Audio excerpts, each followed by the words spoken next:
अब बच्चों हम लोग पॉपुलेशन ग्राफ के बारे में डिस्कस करेंगे। किसके बारे में करेंगे? पॉपुलेशन ग्राफ के बारे में हम लोग डिस्कस करने जा रहे हैं। अगर हम लोग पॉपुलेशन ग्राफ के बारे में बात करते हैं, ये मैंने जो ग्राफ बनाया है इसको ध्यान से देखना है। ये 4 टाइप के ग्राफ हैं। इसमें क्या चीज किस चीज को रिप्रेजेंट करती है वो मैं बताने जा रहा हूँ। 1 2 3 4, ये मैंने 4 प्रकार के पॉपुलेशन ग्राफ बनाए हैं। कितने टाइप के बनाए हैं? 1 2 3 4, 4 टाइप के मैंने पॉपुलेशन ग्राफ दिखाई। देखो इसमें जो इस तरीके की चीजें बनाई हैं, आखिरकार ये क्या चीजें हैं इनके बारे में डिस्कस करते हैं। पहली बात आती है कि ये ग्राफ एक यहाँ से शुरुआत हुई और ये ऐसे ऐसे जाता हुआ, जीआर का मतलब ग्रोथ रेट, ये किसको बता रहा है? अगर हम लोग इसको देखें तो ये किसको बता रहा है? Growth rate. जीआर मतलब क्या है? ग्रोथ रेट है। इसका मतलब क्या है? बर्थ रेट है। और इसका मतलब क्या है? डेथ रेट है। ठीक है, ये हम पूरे विश्व का ग्राफ दिखा रहे हैं। पॉपुलेशन ग्राफ कहाँ पे, मतलब ग्रोथ रेट, बर्थ रेट और डेथ रेट कहाँ पे किस तरीके का है उसको हम लोग देखने जा रहे हैं। सबसे पहले पहला जो ग्राफ देखते हैं, ध्यान देना। ग्रोथ रेट, ग्रोथ किस तरीके से हो रही है? इस तरीके से ग्रोथ हो रही है। ग्रोथ रेट बहुत ही छोटी सी है। पर यहाँ पे बर्थ रेट, जैसे ब्लू कलर जो है वो बर्थ रेट को बता रहा है, रेड वाला है वो growth rate, sorry death rate को बता रहा है। आपको मालूम होगा कि जो पहला वाला जो ग्राफ है प्री मॉडर्न लाइफ को बता रहा है। ये किसको बता रहा है? अगर हम पहला ग्राफ की बात करें तो ये प्री मॉडर्न लाइफ को बता रहा है। प्री मॉडर्न लाइफ का मतलब क्या है कि शुरुआती, आज से 40-50 साल पहले अगर हम लोग चले जाएं तो वहां पे आपको मालूम हुआ 50-60 साल पहले वो चिकित्सा की सुविधाएं नहीं थी जो आज है। इतनी अच्छी मेडिकल का सिस्टम इतना अच्छा नहीं था जितना अच्छा आज है। तो कहीं ना कहीं देखा जाए पहले सुविधाएं नहीं थी तो ग्रोथ रेट भी बहुत कम थी। देखो आप कितनी कम ग्रोथ रेट है। मगर पहले देखा जाए पॉपुलेशन को कंट्रोल करने की भी सिस्टम नहीं थी, तो खूब सारे बच्चे पैदा होते थे। मगर चूंकि महामारी फैलती थी, कहीं कुछ फैलती थी 50-60 साल पहले, 80-90 साल पहले कभी भी मान लो, तो कहीं ना कहीं महामारी फैलती थी। मतलब लोग, मैंने दिखाया है ग्रोथ रेट कितनी दिखाई, नीचे दिखा रहे हैं। पहले ग्राफ में क्या है? ग्रोथ रेट नीचे, मगर बर्थ रेट और डेथ रेट सबसे ऊपर है। मतलब पैदा होते भी काफी लोग थे और मरते भी काफी लोग थे। लगभग पैदा होने वाले और मरने वालों की संख्या बराबर थी। इसलिए पहले पॉपुलेशन इतनी ज्यादा नहीं थी। मैंने आपको बोला था कि पॉपुलेशन जो ग्राफ, आज पॉपुलेशन, जनसंख्या बढ़ने का सबसे कारण तो बहुत सारे हैं, पर सबसे बड़ा कारण है डिजीज पे कंट्रोल कर लेना। पहले महामारी फैलती थी, गांव के गांव साफ हो जाते थे। आज गांव के गांव साफ नहीं होते हैं, कंट्रोल कर लिया जाता है, लोगों को बचा लिया जाता है। तो इस तरीके से अगर हम लोग देखें तो ये क्या है? आपका बर्थ रेट को रिप्रेजेंट कर, ये आपका ग्रोथ रेट। तो शुरुआत में ग्रोथ रेट केवल इतनी है, जबकि बर्थ रेट और डेथ रेट क्या होती है? अपर पोजीशन पे, मतलब जन्म लेने वाले भी काफी ज्यादा थे और मरने वाले। तो पहला वाला ग्राफ जो है, ये वाला जो इतना एरिया है, किसको रिप्रेजेंट कर रहा है? Pre modern life. Modern life का मतलब है मॉडर्नाइजेशन नहीं, मतलब इतनी सुविधाएं स्टार्ट नहीं हुई थी। दूसरा ग्राफ देखिए, दूसरे ग्राफ में देखो ग्रोथ रेट और बढ़ा। क्या हुआ? ग्रोथ रेट और बढ़ रहा है। परंतु आपने एक चीज देखी है कि ये बर्थ रेट लगभग इक्वल है और ये क्या हो गया? ये थोड़ा सा नीचे की ओर जा रहा है। डेथ रेट कम हुआ। डेथ रेट देखो आपका कम हुआ है, जबकि बर्थ रेट लगभग उतना ही है। ये आएगा डेवलपिंग कंट्री। किसका होगा ये? डेवलपिंग कंट्री, जो विकासशील देश है। ये ग्राफ किसका है? अब क्या हुआ बच्चों?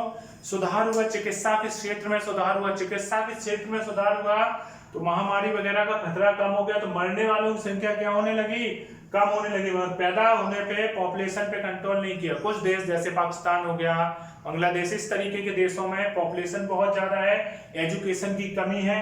तो कहीं ना कहीं ये लोग क्या है? एजुकेशन की कमी, ये सारी चीजें जो है इन कंट्री, अपना भी देश डेवलपिंग कंट्री इंडिया, पर इंडिया डेवलपिंग से थोड़ा आगे है और डेवलप से थोड़ा पीछे। मतलब विकासशील देशों से इंडिया थोड़ा आगे है, जबकि विकसित देशों से थोड़ा सा पीछे है।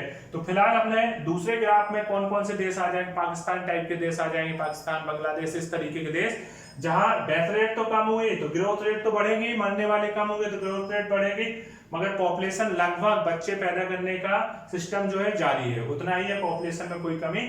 तो इनका जो बर्थ रेट है वो लगभग इक्वली चल रहा है, थोड़ा बहुत कम किया, लगभग वैसे ही है। उसके बाद देखो तीसरी कंडीशन है, तीसरा जो ग्राफ है इंडिया को रिप्रेजेंट करेगा। किसको करेगा? इंडिया को रिप्रेजेंट करेगा। तो ये जो तीसरा ग्राफ है आप देख रहे होंगे, इस कंडीशन में क्या हो रहा है? ग्रोथ रेट तो बढ़ रही है, पर क्या हुआ है? डेथ रेट और कम हुई है और नीचे चली गई, और ये बर्थ रेट भी क्या हुई है, कम हुई है। बर्थ पॉपुलेशन पे भी इंडिया ने कंट्रोल किया, तो उतना नहीं हो पाया है जो होना चाहिए। कहीं ना कहीं इसके लिए कठोर कानून बनना चाहिए, कुछ ऐसी चीजें होनी चाहिए, तब सुधार होगा। फिलहाल क्या है, बर्थ रेट जो है कम हुई है, डेथ रेट तो ये हो गया। अब उसके बाद है चौथा ग्राफ है डेवलप कंट्री का। किसका ग्राफ है ये? चौथा जो ग्राफ है डेवलप कंट्री को बताता है। डेवलप कंट्री, सक्सेस कंट्री जो है उनमें सबसे अच्छा यही है कि उन्होंने पॉपुलेशन को कंट्रोल किया। पॉपुलेशन भी एक तरीके से, बढ़ती हुई जनसंख्या भी कहीं ना कहीं डेवलपमेंट को पीछे करती है। यहाँ पे क्या हुआ, सिंपल सी बात है, पॉपुलेशन जैसे आप ही लोग हो पीएमटी की तैयारी कर रहे हैं, मेडिकल कॉलेज कम है, इतने सारे कितनी कंपटीशन है, यही मेडिकल कॉलेज ज्यादा होते पॉपुलेशन कम होती।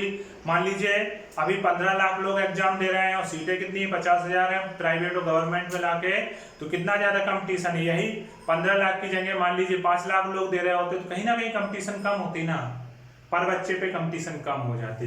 यहाँ पे भी क्या हुआ, यहाँ पे भी यही कंडीशन हुई कि कहीं ना कहीं देखा जाए चौथा जो ग्राफ है वो अब इसमें देखो इस ग्राफ में क्या है, ग्रोथ रेट और बढ़ गई, पर बर्थ रेट और डेथ रेट लगभग इक्वल है, मतलब कि डेथ रेट भी कम हुई है, ये कम होके आई है, पर बच्चों का जन्म भी क्या हुआ है, बर्थ रेट भी कम हो गई, बच्चे पैदा भी कम हो रहे हैं और मर भी कम लोग रहे हैं। ये नीचे किसको रिप्रेजेंट कर रहा है, कम लोग मर रहे हैं, कम लोग ही पैदा हो रहे हैं, इसलिए ग्रोथ रेट तो इनकी बढ़ ही रही है। तो ये चारों ग्राफ आपको क्लियर हुए हैं। देखो पहले और चौथे ग्राफ में अगर तुलना करो, पहले ग्राफ में ग्रोथ रेट सबसे कम था, बर्थ रेट और डेथ रेट सबसे ज्यादा था, यहाँ बिल्कुल पलट गया है, डेथ रेट और बर्थ रेट क्या हो गई है, एकदम कम हो गई, जबकि ग्रोथ रेट इतना ज्यादा। ये चारों ग्राफ समझ में आ गए। हम लोग एज सेक्स रेशियो के ग्राफ डिस्कस करेंगे। पहले ये चीज देखो, ये क्लियर हो गया, इसमें कोई किसी टाइप की कोई दिक्कत तो नहीं हो रही है आपको? ओके।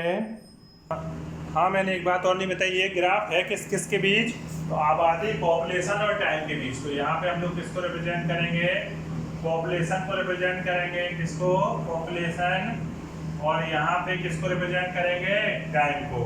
तो पॉपुलेशन और टाइम के बीच का ये ग्राफ है, ध्यान से समझना। अब हम लोग एज सेक्स ग्राफ डिस्कस करने जा रहे हैं, एज सेक्स ग्राफ। इसके बाद हम लोग एज सेक्स ग्राफ डिस्कस करेंगे। एज और सेक्स ग्राफ का मतलब है कि किस तरीके से किस किस कंट्री में किस तरीके का ग्राफ बना, उसके बारे में। ग्राफ पे क्वेश्चन नहीं आते, एनसीईआरटी बेस ही चलना है, पर हम आपको हर चीज बताना चाहते हैं, कभी बाई चांस कोई क्वेश्चन आ जाए तो आप फंसो नहीं, बाकी आपको एनसीईआरटी बेस ही चलना। अब एज सेक्स वाला जो ग्राफ है, एज सेक्स का मतलब है जैसे बचपन, यंग और बुजुर्ग, ये 3 स्टेज होती है, 3 स्टेज होती है, एक यंग होने के पहले, यंग होने के बाद, मतलब बुढ़ापा और बचपन और यंग। तो ये किस देश में कहाँ पे कितनी पॉपुलेशन है, किस बेस पे कैसा ग्राफ कहाँ का बन रहा है, वो हम लोग डिस्कस करेंगे। एक ग्राफ हो गया, अब नेक्स्ट ग्राफ हम लोग डिस्कस करेंगे एज सेक्स ग्राफ।